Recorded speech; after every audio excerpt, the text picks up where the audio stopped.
El día de Navidad me senté a la mesa con el brazo roto por culpa de mi yerno. Mi propia hija me miró sonriendo y dijo: ¿Te gustó tu brazo quebrado? Ojalá hayas aprendido la lección. Sentí un frío mortal en la espalda y el aire se me escapó de los pulmones ante tanta crueldad.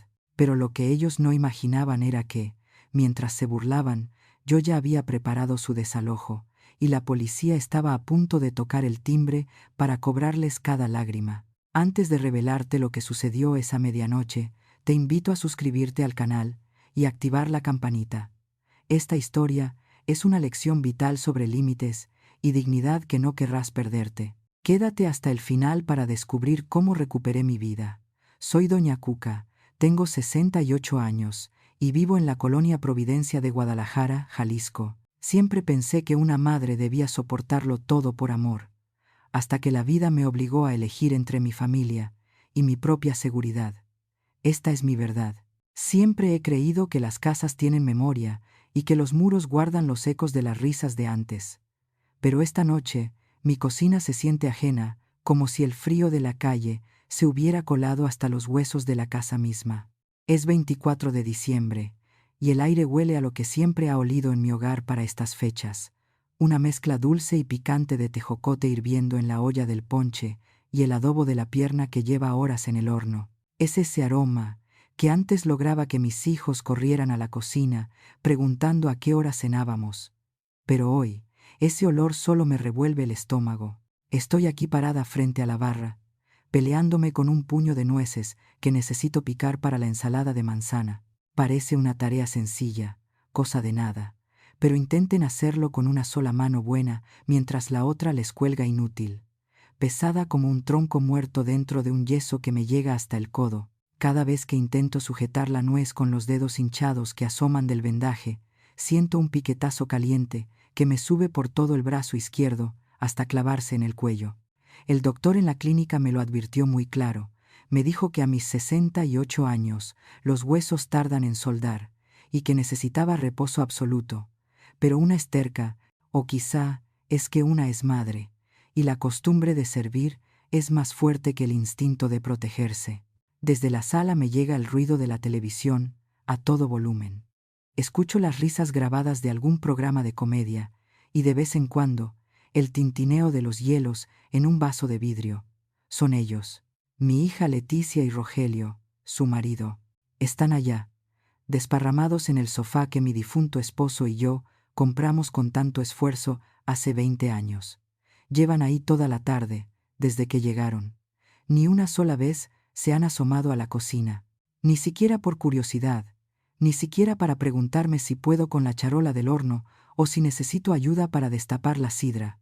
Es como si yo fuera invisible, o peor aún, como si fuera un electrodoméstico viejo que hace ruido y molesta, pero que es necesario para que la cena aparezca mágicamente en la mesa. Me detengo un momento para recuperar el aliento y me sobo el hombro derecho, el único que me funciona bien ahorita. Me pregunto por qué sigo haciendo esto. Podría haber comprado un pollo rostizado en la esquina y servirlo en platos desechables. Podría haberme quedado en la cama, abrazada a mis almohadas, llorando la vergüenza que traigo atorada en el pecho. Pero no, aquí estoy, picando la manzana en cubitos perfectos, cuidando que la crema no se corte, asegurándome de que los romeritos no se batan.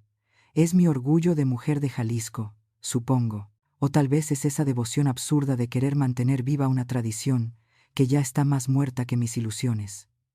Miro de reojo hacia el pasillo que da a la sala y veo la sombra de Rogelio levantarse para ir al baño. Pasa de largo frente a la puerta de la cocina sin siquiera voltear. Recuerdo cómo era antes, cuando mi Leti era niña y se subía a un banco para ayudarme a mezclar la masa de los buñuelos. Ahora, esa mujer que está sentada allá afuera se siente como una extraña, una desconocida que me mira con fastidio cuando le pido que baje el volumen. El brazo me palpita con más fuerza, como si tuviera un corazón propio y enojado allá adentro, recordándome lo que pasó, recordándome que esto no fue una simple caída como le dijimos a los vecinos. Pero a pesar del dolor, a pesar de las lágrimas que me trago con cada respiración, siento una calma extraña. No es paz, no se confundan. Es esa claridad fría que le llega a uno cuando el cielo se pone gris antes de la tormenta. Acomodo la ensalada en el tazón de vidrio cortado, el que era de mi mamá, y lo pongo al centro de la mesa que ya tengo lista con el mantel de Nochebuena. Todo se ve hermoso, impecable, como si fuera una revista. Nadie que viera esta mesa imaginaría el infierno que se vive en esta casa. Me limpio las manos en el delantal y toco la medalla de la Virgen de Zapopan que llevo al cuello. Cierro los ojos un segundo y respiro hondo. Mi intuición de madre, esa que nunca se equivoca, me lo está gritando al oído. Disfruten su televisión. Pienso mientras escucho a Leticia pedirle a gritos a Rogelio que le pase el control remoto. Disfruten, porque aunque ustedes no lo sepan y crean que me tienen vencida, esta es la última Navidad que van a pasar burlándose de mí en mi propia casa. Dicen que el cuerpo tiene memoria, pero yo creo que el corazón tiene una memoria todavía más terca. Mientras revuelvo la crema con las manzanas, el dolor en el brazo me da una punzada tan fuerte que tengo que soltar la cuchara y recargarme en la barra. No es solo el hueso roto lo que duele, es el recuerdo de cómo se quebró. Un recuerdo que llevo 3 semanas tratando de esconder debajo de la alfombra, como si fuera polvo, pero que hoy, con el olor a sidra y la falsedad en el aire, ya no se deja ignorar. Todo mundo piensa que me caí bajando las escaleras. Eso fue lo que le dije al doctor en urgencias, mientras me tragaba la vergüenza, y eso es lo que le conté a las vecinas cuando me vieron llegar con el yeso. Pero la verdad es muy distinta, y tiene nombre y apellido. Ocurrió hace apenas 20 días. Justo aquí, en esta casa de la colonia Providencia que no es cualquier casa. Es el patrimonio de mi vida entera. Cuando enviudé hace 40 años, me quedé con una mano adelante y otra atrás, y fue a base de coser ajeno, de vender tamales y de ahorrar centavo tras centavo, que logré levantar este techo. Cada ladrillo de esta casa me costó sudor, cada ventana me costó lágrimas, y por eso la cuido como si fuera un templo. Pero Rogelio, mi yerno, nunca ha entendido lo que significa ganarse las cosas. Desde que se quedó sin trabajo hace 6 meses, se la pasa aquí, administrando, dice él, aunque lo único que administra son las botellas de tequila que se vacían misteriosamente.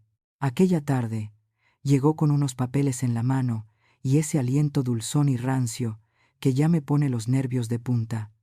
Se sentó frente a mí, muy serio, y me soltó el discurso que ya se traía ensayado. Me dijo que lo mejor para todos era que yo pusiera la casa a nombre de Leticia de una vez, que para ahorrar impuestos y evitar problemas futuros cuando yo faltara. Hablaba de mi muerte con una naturalidad que me heló la sangre. Yo le dije que no, se lo dije tranquila, sin alzar la voz, explicándole que esta casa era mi seguridad para la vejez y que las escrituras se quedaban como estaban. A él no le gustó la respuesta. Su cara cambió, se le inyectaron los ojos de esa furia que le sale cuando alguien lo contradice. Empezó a gritar que yo era una egoísta, que no pensaba en el futuro de su familia, que seguro ya estaba senil. Me levanté para irme a mi cuarto, porque no me gusta pelear en mi propia cocina, y fue ahí cuando pasó. Al intentar pasar junto a él por el marco de la puerta, sentí sus manos en mis hombros.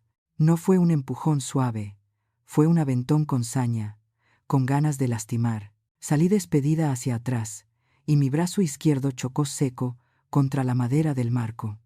El crujido que se escuchó fue como cuando uno rompe una rama seca para la fogata, seco y definitivo. El dolor me cegó por un instante, y caí al suelo, agarrándome el codo, incapaz de respirar. Pero lo que me dolió más, lo que me sigue doliendo más que el hueso astillado, fue lo que pasó después. Leticia estaba ahí, mi hija, mi niña, la que yo cargué en brazos y cuidé cuando tenía fiebre, estaba parada en el pasillo viendo todo. Yo esperé que corriera a ayudarme, que le gritara a su marido, que me defendiera como una leona, pero no. Se quedó ahí parada, mirándome desde arriba con una frialdad que desconocía, y soltó esa frase que se me quedó grabada más que el golpe. Me dijo, con un suspiro de fastidio, que yo tenía la culpa, que ya sabía cómo se ponía Rogelio, y que yo lo provocaba con mi terquedad de vieja anticuada. En ese momento, tirada en el piso de mi propia casa, entendí que el amor de madre a veces es una venda muy gruesa que nos impide ver la maldad, incluso cuando la tenemos durmiendo bajo el mismo techo. Me levanté sola, como pude, y me fui al hospital en taxi, porque ellos ni siquiera se ofrecieron a llevarme. Desde entonces, he estado fingiendo que todo está bien. Cocinando, limpiando con una mano, aguantando. Pero mientras veo las manzanas flotar en la crema, sé que la venda se me cayó ese día. Ya no veo a mi hija, veo a una cómplice.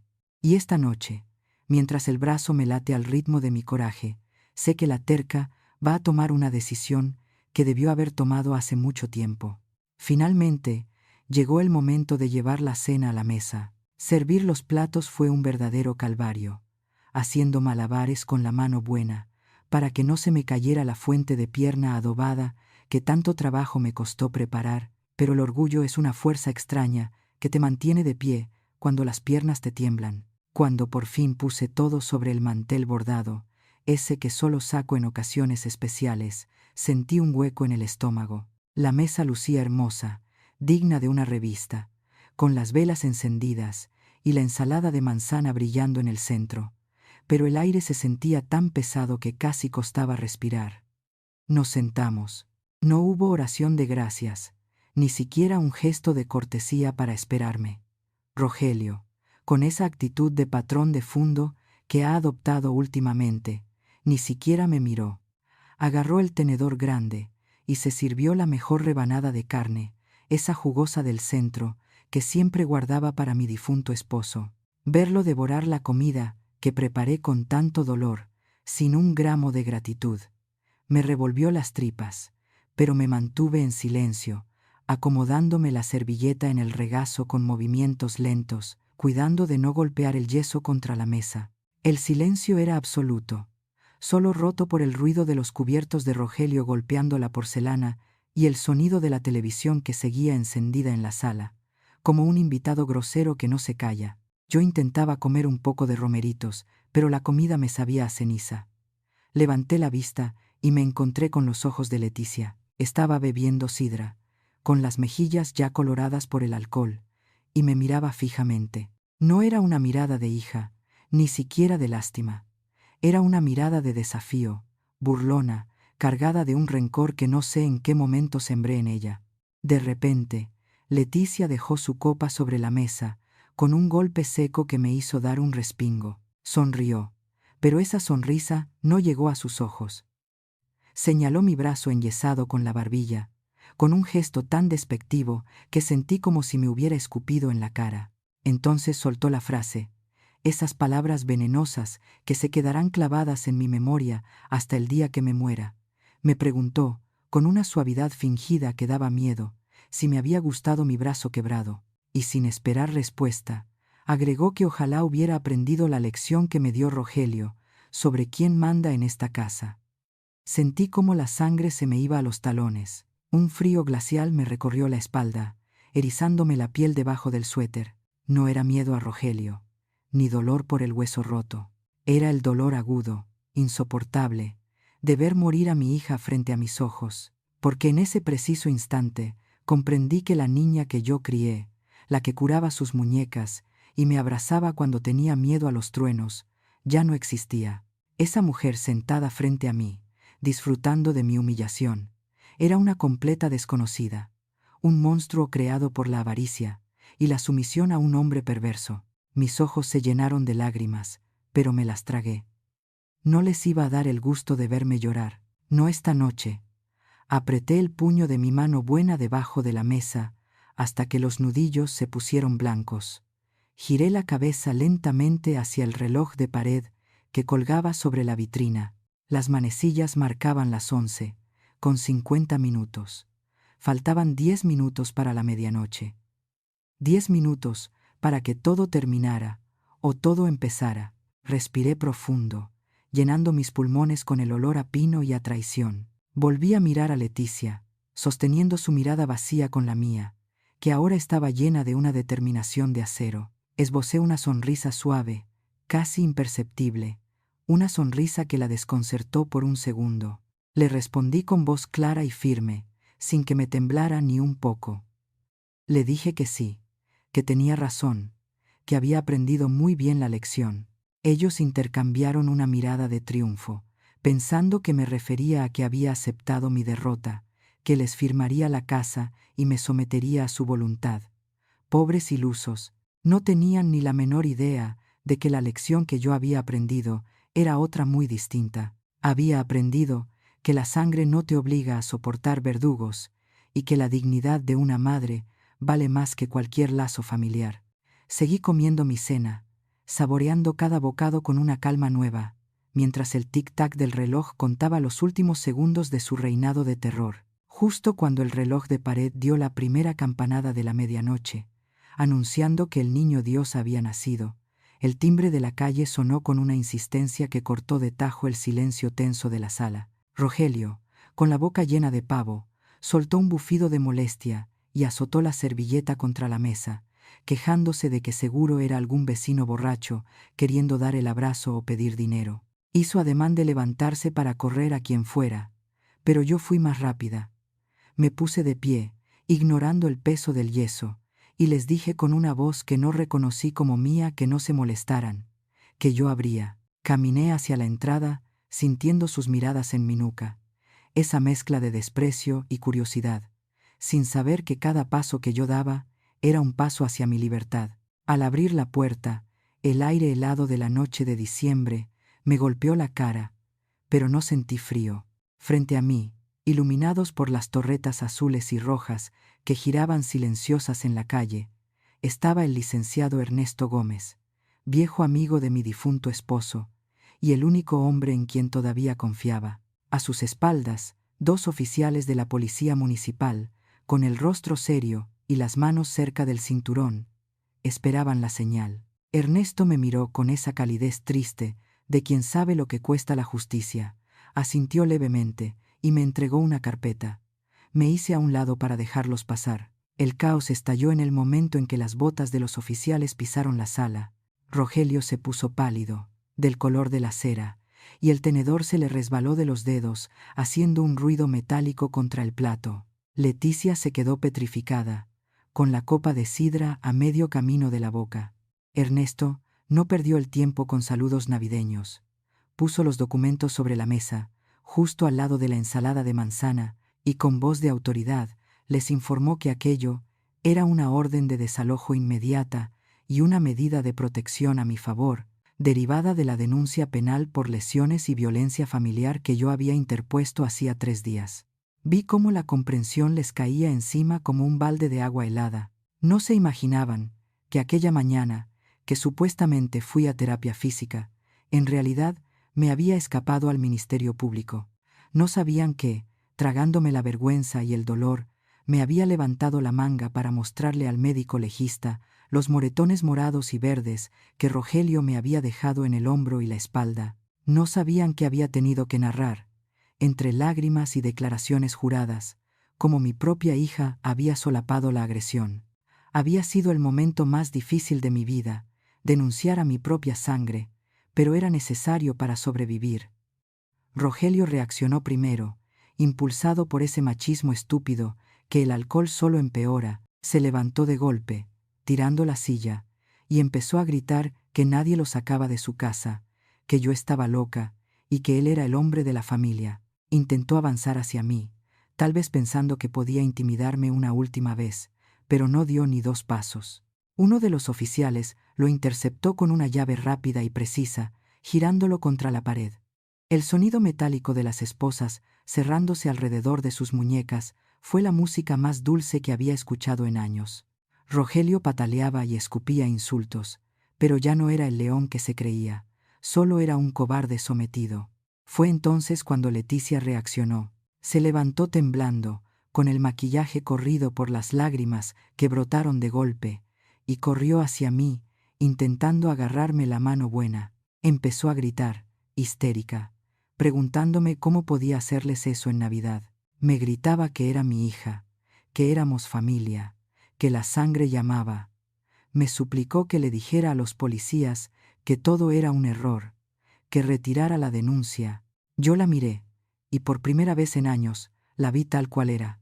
No vi a mi niña, vi a una mujer que había elegido a su verdugo por encima de su madre. Me solté de su agarre con suavidad pero con firmeza, y con una calma que venía de lo más profundo de mi dignidad tapatía, le respondí. Le dije que sí, que efectivamente ella era mi hija, pero que yo era la dueña de esta casa y de mi vida. Le dije, mirándola a los ojos, que el respeto no se hereda como si fuera un mueble viejo, ni viene incluido en el apellido. El respeto se gana, y ella lo había perdido en el momento en que se burló de mi dolor. Los oficiales comenzaron a sacarlos. No les dieron tiempo de empacar, solo de tomar sus abrigos. Rogelio iba maldiciendo, arrastrado hacia la patrulla, mientras Leticia me lanzaba una última mirada de odio y desesperación antes de ser escoltada fuera de la propiedad. Ernesto se quedó conmigo un momento, puso una mano en mi hombro sano y me dijo que todo estaría bien, que había sido muy valiente. Cerré la puerta tras ellos, echando el cerrojo con fuerza. El ruido de las sirenas alejándose se mezcló con los cohetes de los vecinos celebrando la Navidad. Me quedé parada en el recibidor, sola, pero dueña de mi silencio. Cuando el último eco de la patrulla se perdió calle abajo, la casa quedó sumida en un silencio tan profundo que casi zumbaba en los oídos. Son la 1 de la mañana, y por fin, después de tantas horas de ruido, gritos y fingir que no pasaba nada, mi hogar ha vuelto a ser mío. Me acerqué a la puerta principal y pasé el doble cerrojo que mandé instalar hace una semana a escondidas de ellos, cuando Rogelio salía a comprar sus vicios. El por del metal cerrándose fue el sonido más seguro que he escuchado en años. Me recargué un momento en la madera fría, sintiendo como el corazón me dejaba de galopar para empezar a latir a un ritmo más pausado, más mío. Caminé de regreso al comedor. La mesa seguía ahí, testigo mudo del desastre, con las copas a medio terminar y las sillas de ellos vacías, empujadas de mala manera. Recogí sus platos y los llevé al fregadero, sin rabia, solo con la urgencia de limpiar mi espacio. Luego regresé por el mío. Me serví una rebanada generosa de la pierna enchilada, esa que me costó bien mucho trabajo preparar con una sola mano, y me serví también un poco más de ensalada de manzana y una copa de sidra. No iba a dejar que se desperdiciara. Este banquete ya no era para celebrar una falsa unidad familiar, era para celebrar que sigo de pie. Me llevé el plato a la sala y me senté en mi sillón favorito, justo enfrente del nacimiento que puse con tanta ilusión a principios de mes. Las luces de colores parpadeaban sobre las figuras de barro, y me quedé mirando al niño Dios, pensando en lo irónica que es la vida. Se supone que esta noche es de paz y amor, y aquí estoy yo, con un brazo roto y la familia partida a la mitad. Duele. No les voy a mentir. Duele en el pecho como si me hubieran arrancado un pedazo de carne viva, porque madre es madre, y ver a una hija irse así, destilando veneno, es una herida que sabe Dios si algún día cierre. Pero entre el dolor hay algo más. Respiro hondo, y el aire entra limpio a mis pulmones, sin ese miedo constante a decir algo incorrecto, a provocar un enojo, a recibir un golpe. Tomé un bocado de la cena, y por primera vez en la noche me supo a gloria. El adobo tenía el punto exacto de picante, y la sidra me calentó la garganta. Miré hacia la repisa donde tengo la foto de mis padres, viejita y color sepia, y alcé la copa hacia ellos. ¡Ey! Pues, lo hice. Rompí la maldición de callar. Toda la vida me enseñaron que la ropa sucia se lava en casa, que una mujer aguanta su cruz, y que el qué dirán es lo más importante. Pero esta noche, con la patrulla llevándose mis vergüenzas a la vista de todos los vecinos, entendí que hay manchas que no salen lavando en casa. Hay que sacarlas a la calle para que no pudran los cimientos. Me costó entenderlo, pero mi dignidad vale más que cualquier apariencia. Le di un trago largo a la sidra y sentí cómo el calor me llegaba hasta los pies. La soledad se siente grande en esta casa de la colonia Providencia.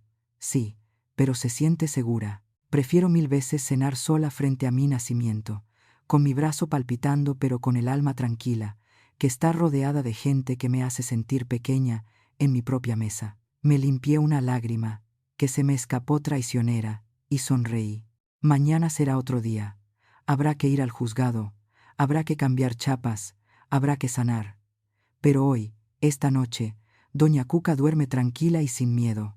Y eso, se los juro por la Virgen de Zapopan, es el mejor regalo de Navidad que pude haberme dado. Han pasado 6 meses desde aquella Nochebuena. Cambié todas las chapas y mantuve la denuncia firme ante el juez. Aunque Leticia vino a llorar, pidiendo perdón cuando Rogelio fue vinculado a proceso, no cedí. Mi puerta permaneció cerrada para ambos. Mi brazo finalmente soldó. Y aunque a veces duele con el frío, es un recordatorio constante de que mi casa en la Providencia es mi refugio, no mi cárcel. Hoy vivo tranquila, sin miedo a los golpes ni a las burlas. Aprendí que la sangre te hace pariente, pero solo la lealtad y el respeto te hacen familia. Mi consejo es simple: no esperen al primer hueso roto para actuar. Protejan su patrimonio legalmente y denuncien al primer signo de violencia, sea quien sea. Cuéntenme, ¿ustedes a quién necesitan sacar de su vida para recuperar su paz? Doña Cuca, 68 años.